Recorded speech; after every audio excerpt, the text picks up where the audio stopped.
Olá, turma do nono ano, eu sou a professora Jéssica Burli. Vamos continuar nesta videoaula 2, falando sobre a unidade 2, capítulo 1, Biotecnologia.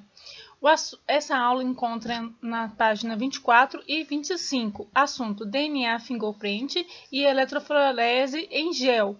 Vamos continuar na meditação do versículo em Provérbios 2:6, pois o Senhor é quem dá sabedoria, de sua boca procedem o conhecimento e o discernimento. Assim como cada indivíduo tem impressões digitais únicas e exclusivas, o material genético DNA apresenta padrões de regiões também exclusivas, que podem ser utilizadas na identificação. Essas regiões são chamadas de DNA fingerprint, termo que em português significa impressão digital. A única exceção são os gêmeos idênticos, que apresentam o mesmo DNA e, consequentemente, as mesmas regiões de DNA fingerprint.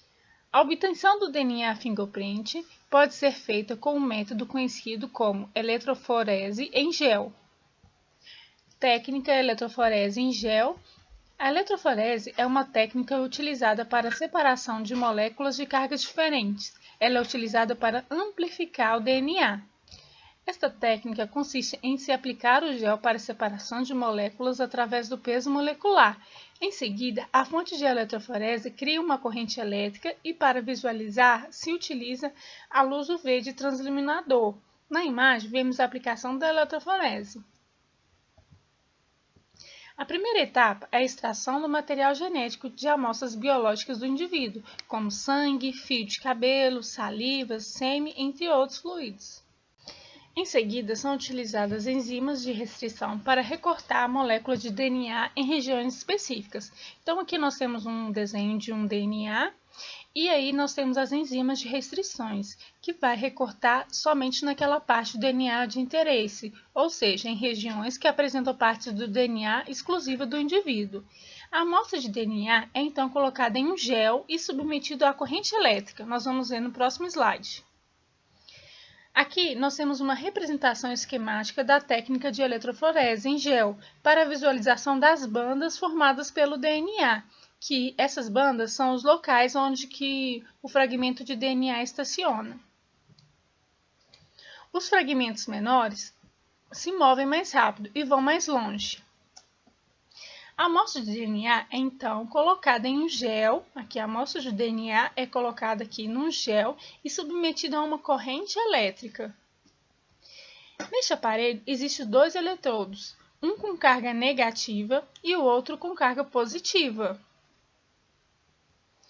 Como o DNA em pH neutro apresenta carga elétrica negativa, ele tende a migrar para o polo positivo do aparelho. Cargas elétricas opostas se atraem, né? Só lembrando desse conceito, pessoal.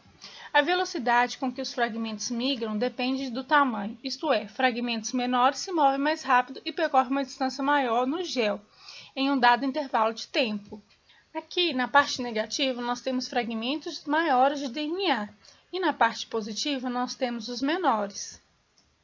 Nessa imagem, temos a banda de DNA, resultado da técnica de eletroforese em gel, como nós já vimos.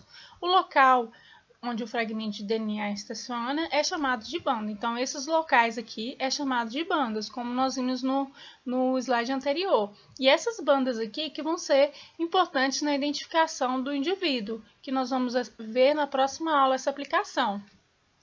Assim, formam-se várias bandas de diferentes tamanhos. É justamente o padrão de distribuição das bandas que permite identificar um indivíduo.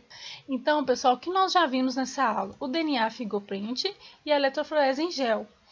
O que nós vamos ver na próxima aula? As aplicações possíveis da tecnologia do DNA fingerprint. Então, tchau, pessoal, até a próxima aula.